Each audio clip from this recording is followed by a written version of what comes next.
aula de proteínas, né? Vai ser a última aula de proteínas propriamente dito, e na próxima aula nós já vamos falar de enzimas, que na verdade tem característica proteica, é uma das funções das proteínas, só que aí a gente já vai ter um enfoque diferenciado, beleza? Mas é praticamente a última aula de proteínas que a gente vai ter. Já falei, eu só vou fazer um histórico, um leve histórico rapidão. A questão dos aminoácidos, que são moléculas orgânicas formadas por aminoácidos. Espera aí, a Manuela falou alguma coisa? Tem que fazer a anotação da aula. Olha, eu aconselho fazer a anotação de tudo. Por quê? Porque vai servir como base para você fazer os exercícios, certo? Só que o que nós vamos cobrar para avaliação de vocês vai ser as atividades. Por enquanto, são as atividades, certo? Caderno, assim, o portfólio, aquele negócio que a gente estava falando, deixa eu dar uma pausa aqui na gravação. Então, pessoal, essa aqui é as características principais de uma proteína é a presença de aminoácidos, né? Aqui nós temos 3 tipos de aminoácidos, espero que vocês lembrem disso, essencial, natural e o semi-essencial, não vou falar sobre eles agora. Aqui são alguns tipos de aminoácidos. Aqui é a ligação peptídica, como ela é feita, como é que eu ligo um aminoácido no outro, lembrando que ela é uma reação de desidratação, e ela é uma síntese, né, por desidratação, ou seja, a gente produz uma molécula orgânica pela desidratação. Acontece sempre entre a carboxila de um aminoácido e a amina de outro, libera água, forma ligação peptídica. Ela que estabiliza a estrutura primária, então a ligação peptídica é que estabiliza a estrutura primária, ou seja, os aminoácidos ligados um do lado do outro. Aqui eu tenho a estrutura secundária, que ela pode ser tanto alfa-hélice como beta-preguiada, e aí eu tenho algumas ligações que estabilizam ela. A ligação secundária, que são as pontes de hidrogênio, a interação de Van der Waals, né? Nós temos as ligações iônicas também, que não vou falar nelas agora, mas são algumas interações químicas que fazem a estabilização dessa estrutura secundária. Aqui a estrutura terciária, ela adiciona assim, aí uma interação que é a ponte de sulfeto. Fabrício, a minha net não está boa.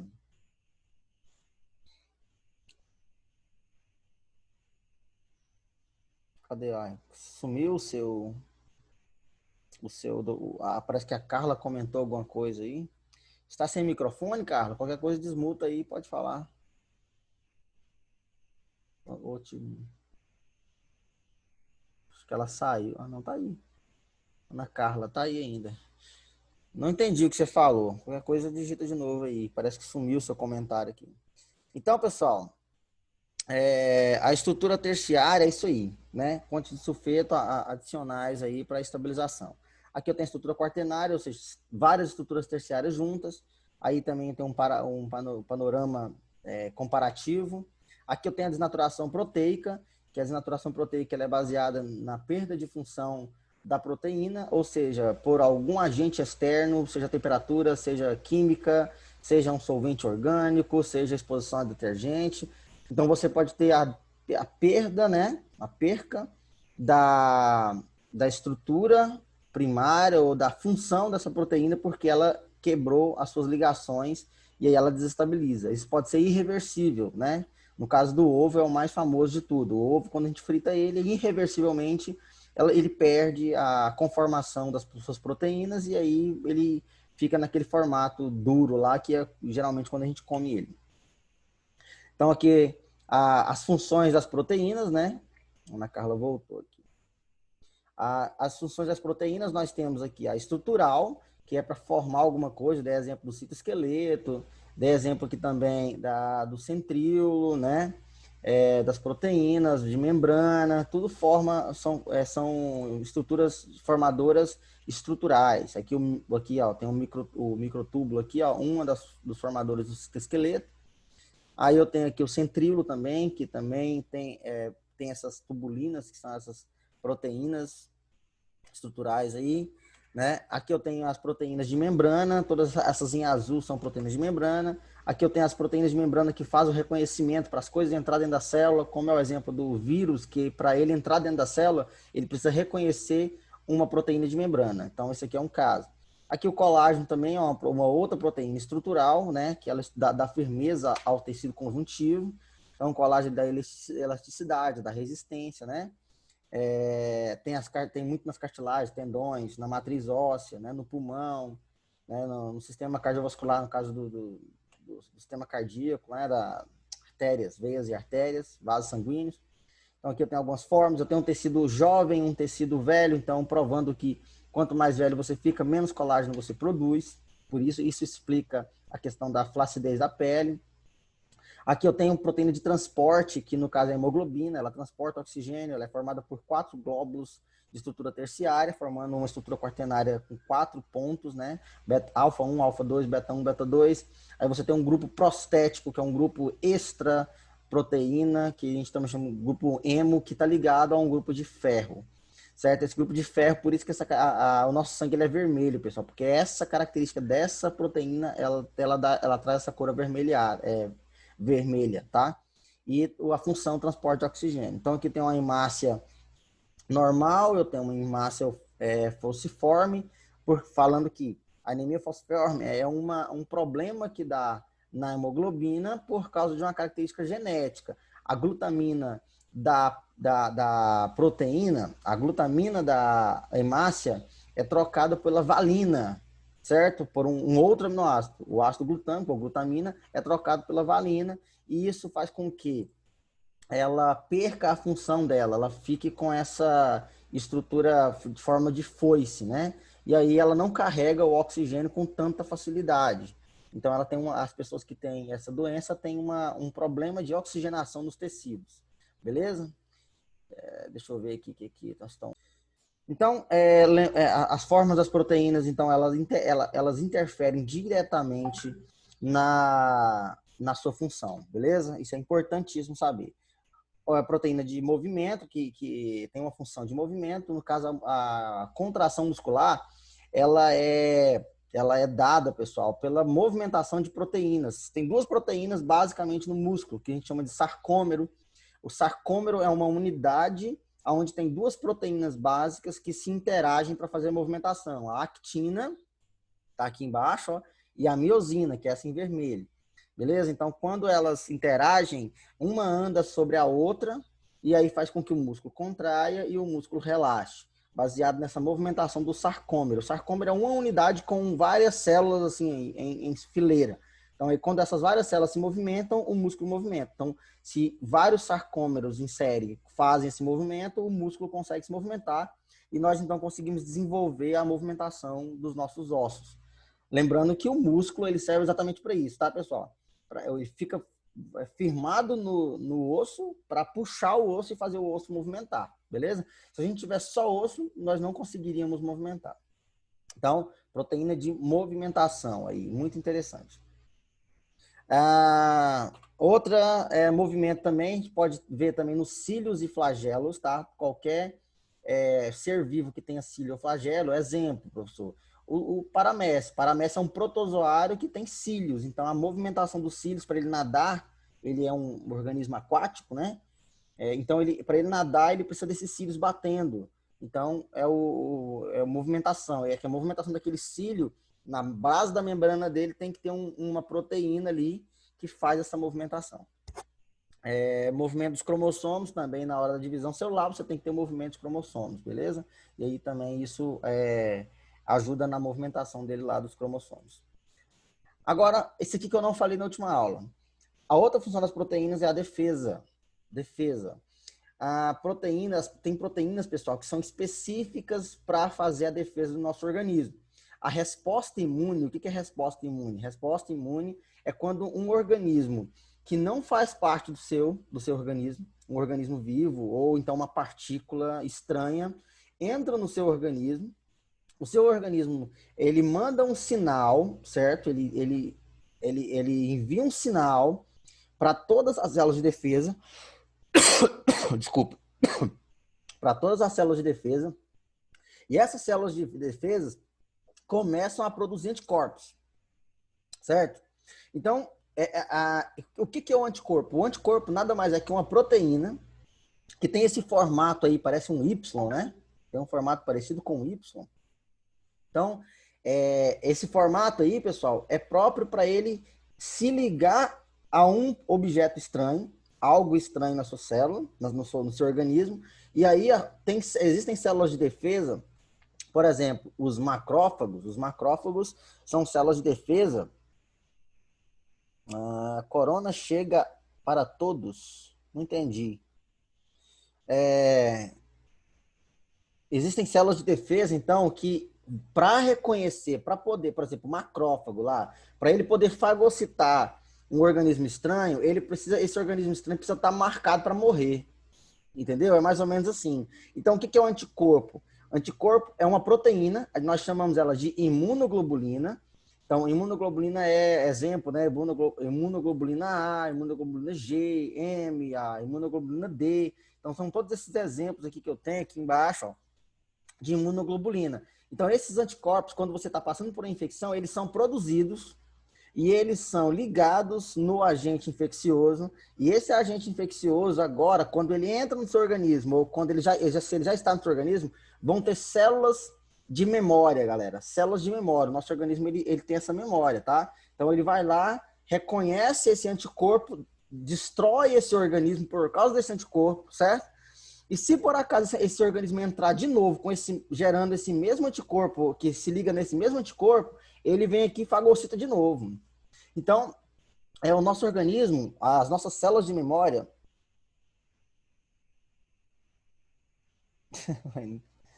Não entendi. Então, olha aí, as células de memória, galera, fazem com que os organismos que são que não fazem parte do seu corpo, são os organismos extracorpóreos, quando eles entram no seu corpo, os anticorpos sinalizam para as células de defesa que tem que destruir isso. Então, isso é defesa. Tá? Os anticorpos são muito importantes. Por exemplo, se você produz anticorpos contra o coronavírus, por exemplo, vamos falar de coronavírus, está na moda, né? Se você produz anticorpos para o coronavírus, o que vai acontecer? Quando esse coronavírus entrar de novo no seu corpo, você já tem o anticorpo. Então, seus macrófagos já têm a memória que vai reconhecer aquele anticorpo, e aquele organismo, quando ele chegar, ele já vai chegar morto. Ele não tem chance para ele. Ele já chega, o senhor já destrói ele, certo? Por que, galera, que as pessoas que têm a imunidade mais baixa ou que têm doenças decorrentes podem morrer de coronavírus mais fácil do que outras? Já fizeram essa pergunta? Porque o sistema imunológico dela está depressivo, certo? Ele caiu. Tudo, pessoal, que faz com que o seu organismo diminua o sistema imunológico é prejudicial para uma doença, para enfrentar uma doença como o Covid, por exemplo. Entendeu?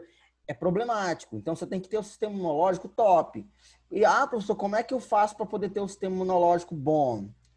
Você pode tomar sol todo dia, certo? Para você ter muita vitamina D, entendeu? Alimentação saudável, atividade física. Uma das coisas que não dá certo com essa questão de isolamento social. Isolamento social e tratamento de Covid não dá certo, porque o isolamento social, galera, ele causa depressão, ele diminui a imunidade, você fica menos exposto ao sol, certo? Tudo isso diminui a imunidade.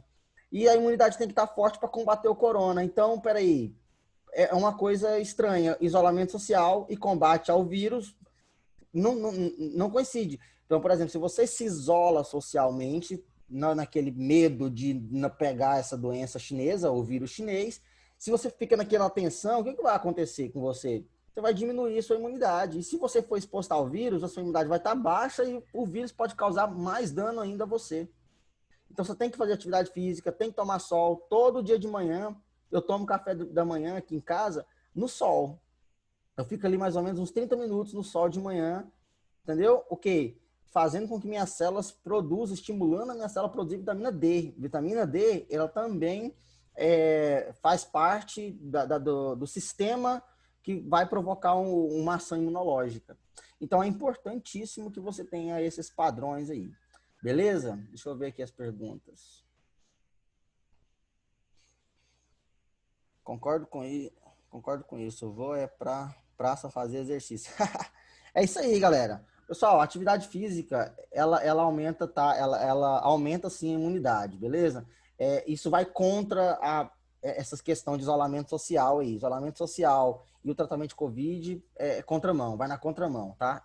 Se você se isola Ô, socialmente, Fabrício, você fica mais exposto ao vírus. tipo, se tem alguma, tipo, um vírus ataca você, igual esse coronavírus aí, esse sistema de defesa aí que vai retirar o vírus é o quê? Exatamente, esse sistema de defesa. Nós temos várias células de defesa, célula T, célula B. Eu não vou entrar nesse detalhe agora para a gente estudar isso mais para frente com detalhe. Mas, resumidamente, o que acontece?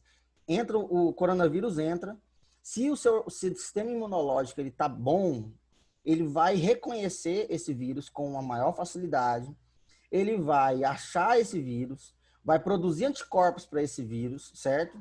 E esses anticorpos vão marcar. É como se fosse um adesivo que marca assim, ó, procurado, pronto para morrer. Você entendeu? O nosso organismo é o seguinte: se você tiver anticorpo ligado ao vírus, ele está morto. Ele não sobrevive, porque o anticorpo vai lá e Professor, destrói ele, sacou? O problema é quando não tem anticorpo. Se você não produz anticorpo, o vírus fica lá dançando no seu organismo, sambando, fazendo carnaval com você, e você e você fica doente e chega a morrer, entendeu? Quer falar alguma coisa aí? professor, é por isso que algumas pessoas tipo, sentem alguns sintomas, mas é um sintoma mais leve.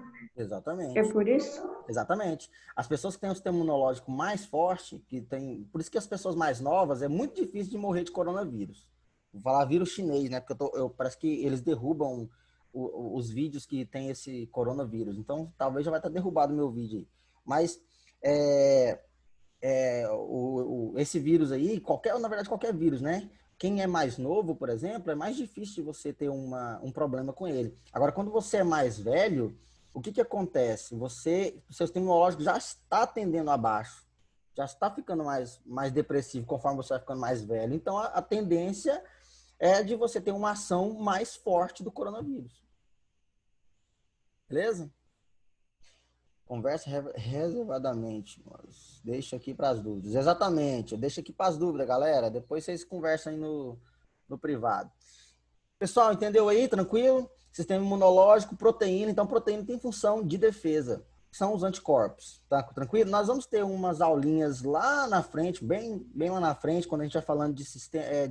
Se bem que eu não sei se esse ano a gente vai conseguir chegar lá, né? Mas o objetivo era a gente ter uma parte que a gente chama de tecido hematopoético. O tecido hematopoético é o sangue. Então, nós íamos falar de todas essas questões aí nessa parte. Mas vamos ver se a gente consegue chegar lá, né? Não sei se vai conseguir, mas vamos lá. Pessoal, então, função hormonal, uma outra função também legal. Os meninos que tiveram aula comigo no 8º ano viram muito sobre hormônio, né, galera? Já quem teve aula comigo no 8º, muitos hormônios nós vimos, estudamos o sistema imunológico, o sistema endócrino bem a fundo. Então, uma das funções da proteína é a coordenação e controle hormonal, certo? Uma forma de você fazer coordenação e controle é o hormônio, certo? Então, eu coloquei 2 exemplos aí de hormônios que são proteicos. Galera, existem hormônios que não são proteicos, tá? Eu vou falar de hormônios que têm aminoácidos e são característica proteica. Tem alguns aminoácidos que são formados pela derivação tem alguns hormônios que são derivados de um aminoácido, que é a tirosina, certo? Um exemplo, o hormônio da tireoide, sabe? O hormônio trioxina, né? Tiroxina. Ele é derivado de um aminoácido que é a tirosina, certo? Mas esse aí não é proteico, né? Mas aí, esse aqui, ó, insulina e glucagon são 2 hormônios proteicos, certo? Insulina, não precisa nem falar, né? O insulina e o glucagon fazem o controle de açúcar no sangue.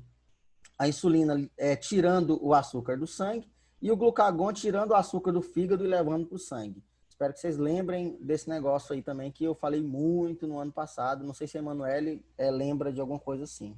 A Manu tá falando aí. A minha tela ficou preta. Não tá aparecendo nada. Ixi. Ué, galera, tem mais alguém com esse problema? Não? Então vamos continuar aqui. A Qualquer minha coisa, não. a Emanuele depois assiste aí no YouTube. Então, pessoal, para finalizar, que faltam 10 minutos, uma outra forma de você fazer coordenação e controle são os impulsos nervosos. Os impulsos nervosos são os neurotransmissores e também os receptores. Como é que é isso aqui, galera? Olha aqui essa imagem. Se você pegar, observar essa imagem aqui, eu vou colocar algumas setas aqui, para você ver. Aqui, ó.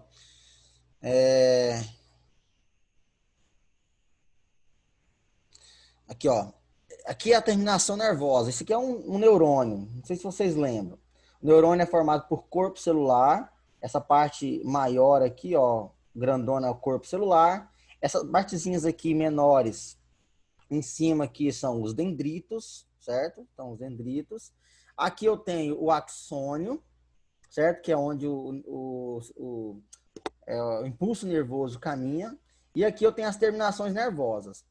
Aqui eu estou ampliando uma terminação nervosa dessa, que é esse círculozinho que vocês estão vendo aqui, ó. Isso aqui é uma das terminações nervosas.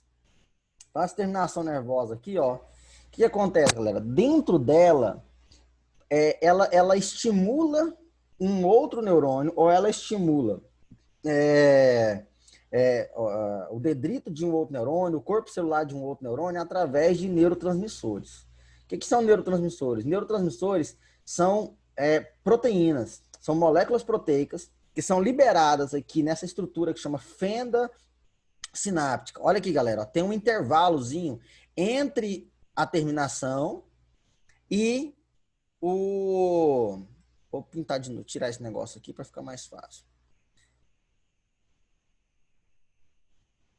Existe aqui, ó, um intervalozinho aqui. Vocês conseguem ver? Um intervalo entre a terminação nervosa e essa aqui, ó, é o corpo celular de um outro neurônio, certo? Existe um espaço. Esse espaço aqui, galera... Ok, Manoel, tranquilo. Vai lá. Então, esse espaço aqui, ó, ele é o espaço aonde acontece a transmissão do impulso nervoso, certo? Então, o que acontece? Essas partículazinhas verdes, galera, que tem dentro dessas bolsas aqui, ó, entendeu? São os neurotransmissores, certo? Então, aqui, ó, o neurotransmissor, olha aqui o neurotransmissor. Esse aqui é o neurotransmissor. Então, ele vai ser liberado na fenda sináptica, nesse espaçozinho aqui. Pode ser, Manuela. Pode ir lá tranquilo, tá? Belezinha. Se tiver alguma dúvida, você me chama depois no WhatsApp, a gente esclarece qualquer coisa. Então, olha aí. Ele vai ser essas moléculas verdinhas aqui, que são os neurotransmissores, vão ser liberados aqui na fenda sináptica. E olha aqui, pessoal, o que está acontecendo? O que vocês conseguem visualizar que está acontecendo quando esse verdinho cai aí na fenda sináptica? Quem consegue me falar aí? Alô? Alguém? O senhor repete de novo, por favor? O que está acontecendo nessa imagem aí com essas bolsinhas, que essas partículazinhas verdes, elas estão sendo liberadas aqui nesse lugar, nessa fenda sináptica, nesse espaço aqui, ó. Vou colocar outra seta aqui, ó. Várias setinhas. Nesse espaço aqui. Está sendo liberado. O que está acontecendo quando ela está caindo nesse espaço aí? Alguém consegue me falar?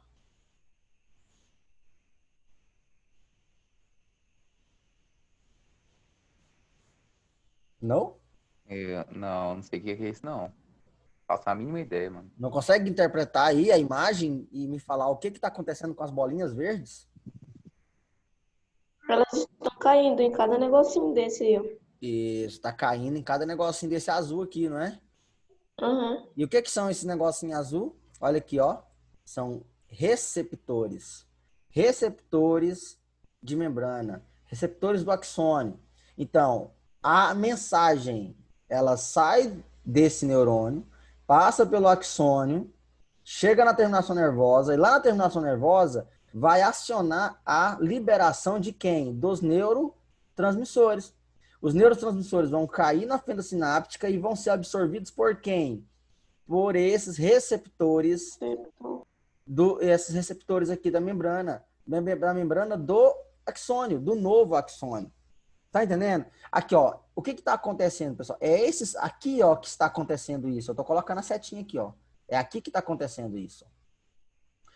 Esse axônio, esse corpo celular, esse aqui, ó, esse corpo celular, ele está sendo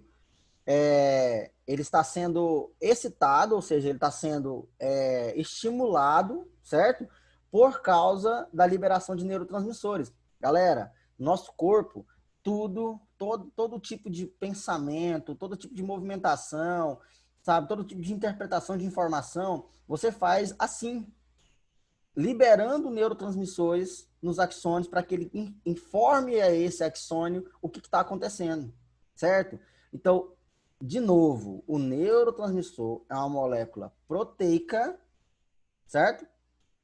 Que é liberada na fenda sináptica lá, em cada sinapse, nesse intervalozinho entre a terminação e o axônio, ou um dendrito, ou um corpo celular, tal. Esse espaço e ela estimula o receptor a capturar ele. Então, aqui, ó, o neurotransmissor cai e estimula, então, esse neurônio. O neurônio agora vai ser estimulado por causa do neurotransmissor. Professor, se não tiver neurotransmissor, o que acontece se não tiver neurotransmissor? Cara, se não tiver neurotransmissor, simplesmente você vai parar o seu sistema imunológico, o seu sistema nervoso simplesmente vai parar, certo? Vai parar. Por exemplo, você pode ter uma convulsão se você não tiver a transmissão de neurotransmissores, certo? Um neurotransmissor famoso é a acetilcolina, mas tem outros neurotransmissores, mas a acetilcolina é o mais famoso deles, certo? Que ele faz a transmissão entre um axônio, né, e um músculo, né? Eu até coloquei aqui na imagem, não sei se eu consigo voltar aqui, peraí. Ah, não, acho que eu nem cheguei a colocar aqui. Mas, então, eu tenho os neurotransmissores. Neurotransmissor, então, é uma molécula proteica, certo? E esses receptores de membrana, pessoal, também são proteínas, certo? São proteínas, formada de aminoácido, todo aquele esquema lá atrás, tudo que a gente falou, são moléculas proteicas. O que você tem que lembrar? Onde que tem molécula proteica no sistema nervoso? Se eu fizer essa pergunta, por exemplo, lá nas atividades, certo? Onde que tem proteína no sistema nervoso? Como é que você vai me falar? Os neurotransmissores são proteínas, estão no sistema nervoso. Os receptores de membrana são receptores proteicos. Entendeu? Proteína. Certo? Fora que a célula, aqui dentro da célula, tem muita proteína. Aqui é uma célula, pessoal. Tem microtúbulo, tem o citoesqueleto lá, ó. Tem os ribossomos proteínas, muitas proteínas ali. Tem lisossomo, tem um monte de coisa ali dentro, cara, que tem proteína. Beleza? Tirando isso, você tem proteína ali na terminação nervosa e os neurotransmissores também. Pessoal, dúvida? Falta 1 minuto e meio aí. Vocês têm alguma dúvida em relação ao que a gente acabou de falar? Não? Tranquilo? Noba. Então, pessoal, vai estar disponível esse vídeo aí lá para vocês. Lembrando o seguinte, façam os exercícios durante a semana, beleza? Se você tiver com um problema, me fala para eu poder organizar. Então, você tem que ver o vídeo. Esse vídeo vai estar disponível para vocês até na próxima quinta-feira. Hoje eu já vou desabilitar o outro e vou já habilitar esse, certo? E aí você vai estar com o seu último tempo para poder organizar as atividades. Faça a atividade lá no Google Classroom, lá no Google Form, dá a validação, faz a validação, entregue lá no Google, tá? No Google Classroom, para saber que você entregou a atividade e poder gerar as suas notas, né? Com certeza daqui a pouco vai poder gerar notas para vocês com relação a isso também. Beleza, galera? Então fiquem com Deus e até a próxima.